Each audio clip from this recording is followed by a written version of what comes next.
تیری بیٹی کھڑی ہے، کیا تیرے دودھ میں اتنا اثر نہیں رہا؟ کیا تیری پرورش کا یہی نتیجہ ہے کہ آج غیروں کے ساتھ کھڑے ہو کر تیری مخالفت میں کھڑی ہوتی ہے؟ آؤ سنو میرے آقا علیہ السلام کی امت کے ایسے ایسے واقعات سنو۔ حضرت امام غزالی رحمت اللہ علیہ نقل کرتے ہیں، کیا نقل کرتے ہیں؟ ان کے دور میں ایک ایسی بھی بیٹی تھی جو باپ کا سہارا بننا چاہتی تھی، باپ بھی بیمار ہے، باپ کیا معاملہ ہے؟ تھوڑا لوگ آپ کی طرف منتشر ہو رہے ہیں اور وقت بالکل کم ہے، ایک آدمی لگا دو اور بلا بھی ماں بھی بیمار۔ جب کھانے کے لالے پڑ گئے تو سچی وفادار بیٹی نے قدم اٹھایا۔ قدم سنو، ہو سکتا ہے تمہاری غیرت کو اللہ رب العزت تقویت دے دے۔ بیٹی اٹھی اور اس وقت اس سے حسین و جمیل بیٹی کوئی نہیں تھی۔ آج 9 مہینے کوکھ میں جس بیٹی کو رکھا جائے، 2 سال جسے دودھ پلایا جائے، دودھ کا وہ اثر ختم، ماں کی کوکھ کی شفقتیں ختم، 25 سال باپ کی پرورش اس کی خواہش کے مطابق اس کی زندگی بسر کرنے کے لیے اسباب مہیا کرنا، لیکن خلاف کھڑی ہوتی ہے اس کے ساتھ جو 4 دن اس کا دوست رہا۔ میرے باپ نہیں ہے، تیری پرورش کا نتیجہ نہیں۔ ذرا غور کر، امام غزالی کا یہ واقعہ جو نقل کیا ہے ذرا غور سے سننا۔ اللہ کے رسول کے امتی حضرت امام غزالی لکھتے ہیں کہ ایک بیٹی ایسی بھی تھی کہ جس کا باپ بیمار تھا، جس کی ماں بھی بیمار تھی۔ جب گھر میں کھانے کے لیے کوئی ان کا دانہ نہ تھا، موت جب لبوں پر آ گئی تو اپنے وقت کی بڑی حسین و جمیل بیٹی تھی، باوفا بیٹی تھی، اپنے جسم کو لے کر بازار کی رونق بنانے کے لیے نکلی۔ بازاروں میں جہاں لڑکیوں کی بولیاں لگائی جاتی تھی، ہر عورت کی بولی لگ رہی تھی، ہر عورت کے پیسے دے کر اپنے بستروں کی زینت بنایا جا رہا تھا، لیکن وقت کی سب سے بڑی خوبصورت ایسی شفاف لڑکی جسے دیکھنے کے لیے لوگ ترستے تھے، کسی کی بد عقیدہ، کسی کی بری نظر اس پہ نہ پڑی۔ زمانے کی ساری عورتیں بک گئیں، زمانے کی ساری عورتوں کی قیمت لگ گئی، لیکن وہ پارسا بیٹی جب گھر کو واپس آئی تو چہرے پر مایوسی کے آثار نمایاں تھے، آنکھوں میں آنسو کے قطرات تھے۔ باپ سے کہا، ابا جان میں تمہاری ایسی بیٹی ہوں جو بیماری میں تمہارے کام نہ آ سکی، بیماری میں تمہارا سہارا نہ بن سکی۔ ابا جان زمانے کی تمام لڑکیوں کی بولی لگ گئی، تمام عورتوں کی قیمت ادا کر کے لوگ اپنے گھروں لے گئے، لیکن تمہاری بیٹی بڑی خوبصورت ہے، تمہاری بیٹی بڑی حسین و جمیل ہے، کسی نے آنکھ اٹھا کر کے نہیں دیکھا۔ تو باپ کا جملہ تم سنو، آج تمہاری بیٹی تمہارے خلاف ہے، آج تمہاری بیٹی کچہری میں تمہارے خلاف ہے، کورٹ میں تمہارے خلاف ہے، لیکن اللہ کے رسول کے سچے امتی کی بیٹی کا جواب سنو اور باپ کا جواب سنو۔ بیٹی نے کہا، کسی نے آنکھ نہ اٹھایا، تو باپ کہتا ہے، اے میری بیٹی جب تو نے قدم کو نکالا تھا تو اللہ کی رحمت سے مجھے یہ امید تھی، کیونکہ رب نے کہا کہ جس کے شکم میں حرام کا کوئی لقمہ نہیں جاتا ہے اس کی حفاظت کوئی دنیا دار نہیں بلکہ پروردگار ایک لقمہ بیٹی کے شکم میں نہیں۔ آج ہمارے گھروں کے حالات دیکھیں، ہماری غذائیں ہیں ایسی، اور لوگ کہتے ہیں لٹ گئے، برباد ہو گئے۔ یہ دیکھنا ہے، اچھی غذا کھلاؤ، پاک غذا کھلاؤ، ہر جگہ تو طہارت ہے، نماز میں پہلی شرط طہارت، حج کرنے جاؤ تو مال کی طہارت، لیکن سب کچھ ہے، ہمارے پاس طہارت نہیں ہے۔ ہمارے تو دل گناہوں سے ایسے ملوث ہو چکے ہیں کہ یہ چھٹنے کا نام ہی نہیں لیتا۔ کیوں کہ ایک بار کبھی نبی کا سچا امتی بن کر 2 روزانوں پر آ کر اپنے گناہوں پر ندامت کے چند آنسو بہا کر کے تو دیکھ، رب قدیر کی رحمت تجھے آغوش میں لینے کے لیے تیار ہے۔ رب قدیر کی آغوش رحمت تجھے آگ کی آغوش میں لینے تیار ہے۔ یہ حالات ہے، یہی اصلاح معاشرہ ہے۔ کیسے معاشرے میں آئے گی اصلاح؟ مسجدوں کو آباد کرو، مسجدوں کو، اس کے ذمہ دار تم ہو۔ آج آخری بات بتا کر، کیونکہ وقت اور میں بھی رخصت، کیونکہ مجھے دوسری جگہ بھی جانا ہے۔ بات سمجھ میں آ رہی ہے؟ مرضی ہے گاؤں ہاتھ اٹھا کر نہیں بھی کہیں گے تو کہوں گا کچھ نہیں، میری عادت ہے، میں کہیں نہیں بولتا ہوں ایسا، جو اٹھا لیتا میں کسی سے نہیں بولتا بالکل بھی۔ اللہ کا فضل احسان ہے، جو بولے گا ثواب وہ کمائے گا نا۔ بتاتے بتاتے تھک گئے، آخری بات، تحفظ ناموس رسالت ہے کیا چیز؟ آج دیکھیں اللہ کے رسول نے تحفظ ناموس رسالت اور اصلاح معاشرہ کو سمیٹ کر کہاں رکھا؟ کربلا کے میدان۔ کربلا جانتے ہیں یہ وہ کربلا جہاں امام حسین نے سجدہ کیا اور جس کے تعلق سے کہا گیا وہ ایک سجدہ جسے تو گرا سمجھتا ہے، ہزار سجدوں سے دیتا ہے آدمی کو نجات، ہزار سجدوں سے دیتا ہے آدمی کو نجات۔ کربلا کے میدان میں کیسا تحفظ تھا، کربلا کے میدان میں کیسا اصلاح معاشرہ تھا، ذرا نوجوانوں سن کر کے دیکھو، روح مچل جائے کہ میرے حسین کا ایک بھی عمل زندگی میں لے کر کے آؤ۔ کربلا کو تم نے سمجھا ہی کیا ہے؟ میرے نوجوانوں نے کربلا کو کھچڑے والی کربلا سمجھا اور ہماری عورتوں نے کھلے والی کربلا سمجھا۔ مردوں نے کھچڑے بنائے، عورتوں نے کھلے گھمائے، لیکن کربلا کے میدان میں دونوں چیزیں نہیں تھیں۔ بڑے بڑے مورخین کی تاریخوں کو ہم نے پڑھا، یہ علماء کرام کا جنب غفیر آنے میرے پیچھے جو بیٹھا پوچھ کر کے دیکھو، کربلا کے میدان میں نہ کھچڑا تھا اور نہ کھلا تھا۔ یہ کھلے کی نبوست آئی کہاں سے؟ یہ نبی کے دین کا شرمسار کرنے کے لیے آئی۔ یہ محلے کی عورتیں آتی ہیں، آنے کے بعد کھلا گھماتی ہیں۔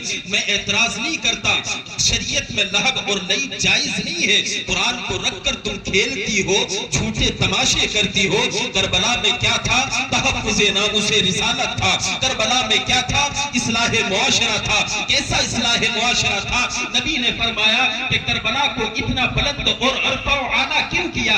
کربلا کی تاریخ کو خون کی سرخی سے کیوں لکھا گیا؟ تم نے کیا سمجھا ہے؟ آؤ کربلا کے میدان میں دیکھو، تم حسین کے کردار کو اپنی زندگی میں لے کر کے آؤ۔ نبی نے فرمایا، اللہ نے فرمایا، کنتم خیر امت اخرجت للناس تامرون بالمعروف وتنہون عن المنکر، تم بہترین امت ہو۔ سبب بھی بتایا، مسبب بھی بتایا، وجہ کیا بہترین امت ہو؟ اللہ فرماتا ہے جب تم برائیوں سے خود رکو گے، دوسروں کو روکو گے، نیکیاں خود کرو گے، دوسروں سے کراؤ گے، تب تم بہترین امت ہو۔ بہترین امت حسین کا نام تو لیتی ہے لیکن حسین کا عمل نہیں ہے، حسین کے نام سے جام تو پیتی ہے لیکن نشہ حسین کا نہیں ہے۔ کربلا کے میدان میں دیکھو، اگر واقعی تم اصلاح معاشرہ کو دل میں لے کر کے بیٹھے ہو تو کربلا سے اچھی کائنات میں کوئی اصلاح معاشرہ نہ تھی۔ کربلا کی تاریخ کو پڑھو، کربلا کی تاریخ کیا کہتی ہے، اصلاح معاشرہ کیا ہے۔ کربلا کے میدان میں سجدے کی حالت میں اللہ، نعرہ رسالت، مسلک اعلی حضرت علماء اہل سنت مولانا دلشاد رضا نوری صاحب قبلہ، مولانا دلشاد رضا نوری صاحب، اصلاح معاشرہ سرزمین کھیم پور، نعرہ تکبیر، نعرہ رسالت۔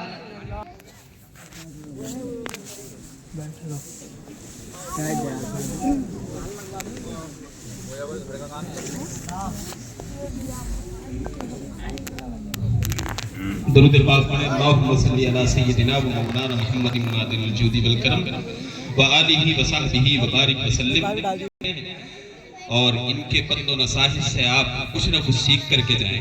بات کہاں چل رہی تھی؟ اصلاح معاشرہ کی، اور اصلاح معاشرہ کربلا سے اچھا مجھے نظر نہیں آتا۔ اصلاح معاشرہ، تھوڑی دیر ادھر توجہ، میں بس 2-4 منٹ آپ کی آنکھوں کی زینت ہوں، اس کے بعد اوجھل ہو جاؤں گا۔ اصلاح معاشرہ کربلا میں کیا نہیں تھا؟ کھچڑا نہیں تھا، کھلا نہیں تھا۔ جو کربلا میں تھا وہ ہمارے پاس نہیں، جو کربلا میں نہیں تھا وہ ہمارے پاس۔ کربلا میں نماز تھی، صبر و استقامت، کلام پاک کی تلاوت اور تحفظ پردہ اور حفاظت اولاد، یہ میسج کربلا کے میدان میں تھے۔ جب تمہیں اصلاح معاشرہ کا درد ہونے لگے تو کربلا کے میدان کو یاد اس طریقے سے کرنا کہ اللہ کے رسول کے نواسوں نے کس طریقے سے معاشرے کی اصلاح کی تھی. وہی معاشرہ جو آج جوئے کی طرف جا رہا ہے، وہی معاشرہ جو آج شراب کی طرف جا رہا ہے، وہی معاشرہ جس میں کلام پاک میں کہا گیا کہ یہ جو شراب ہے، یہ جوا ہے، یہ بت پرستی ہے، یہ شیطان کے عمل ہے، ان سے بچو تاکہ تم کامیاب ہو جاؤ.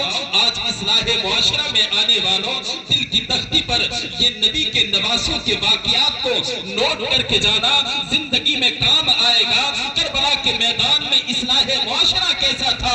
آج تمہاری عبادتیں مضبوط نہیں ہیں. آج اگر اصلاح معاشرہ کا سبق پڑھنے کے لیے آئے ہو تو تم اپنی عبادت کو دیکھنا، اور کربلا کے میدان میں حسین اعظم کی عبادت کو دیکھنا.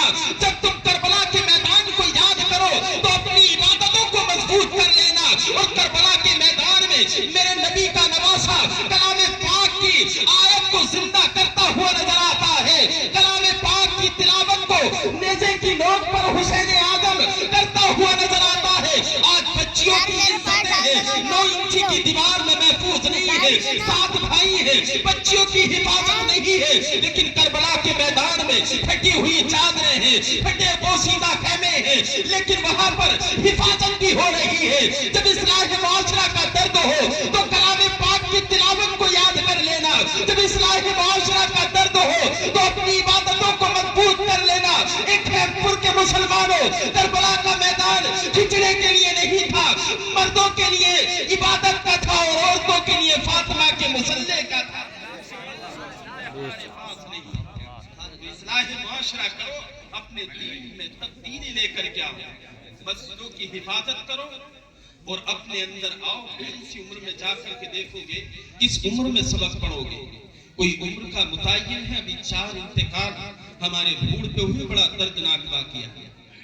آپ اب کس انتظار میں بیٹھے ہو؟ آؤ علماء کی طرف پوچھو نبی کا دین، اور ان سے اپنے اعمال کی اصلاح کر، اپنے اعمال، اپنے دین کے جانکاری حاصل کرو.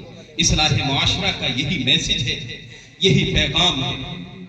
اللہ کے رسول علیہ السلام فرماتے ہیں، میرے نبی کا سچا امتی کبھی بھی ایسے کام نہیں کرے گا. کلام پاک میں تمہیں بہترین امت کہا گیا ہے. اپنے بہترین امت کے خطاب کو برقرار رکھو، اور جب جب تمہیں موقع ملے تو اپنی شریعت پر، نبی کی شریعت پر عمل کر کے دکھا دینا. یہی تحفظ ناموس رسالت ہے. پتھر نہیں مارنا ہے. اپنی پیشانیوں میں سجدوں کی چمک لے کر کے آؤ، مسجدوں کو آباد کرو، کلام پاک کی تلاوت کو عام کرو، اور کلام پاک ہر بچے کے سینے میں اتنا ضرور رکھو جو وقت پر وہ اپنا کام چلا لے، کسی کا محتاج نہ ہو. بس یہی جملوں کے ساتھ میں اپنی گفتگو کو اختتام کی طرف لے جا رہا ہوں. آپ لوگ، اللہ رب العزت آپ کو سلامت رکھے اور ہمیشہ شاد و آباد رکھے. پروردگار عالم اس ذکر کے طفیل ہماری بستی پر اپنا خصوصی فضل و کرم نازل فرمائے. مالک و مولا، میں نے جو بھی کچھ کہا، میری ذوق خطابت یا سامعین کی ذوق سماعت میں کوئی خطا یا لغزش واقع ہوئی ہو، پیارے آقا علیہ السلام کے تبسل سے اسے معاف فرمائے. پروردگار عالم ہمارے ذکر کو اپنی بارگاہ میں قبول فرما کر ہماری نجات کا اسی کو ذریعہ بنائے. استغفر اللہ رب من کل ذنب واتوب الیہ. لا الہ الا اللہ محمد الرسول اللہ. السلام علیکم ورحمۃ اللہ.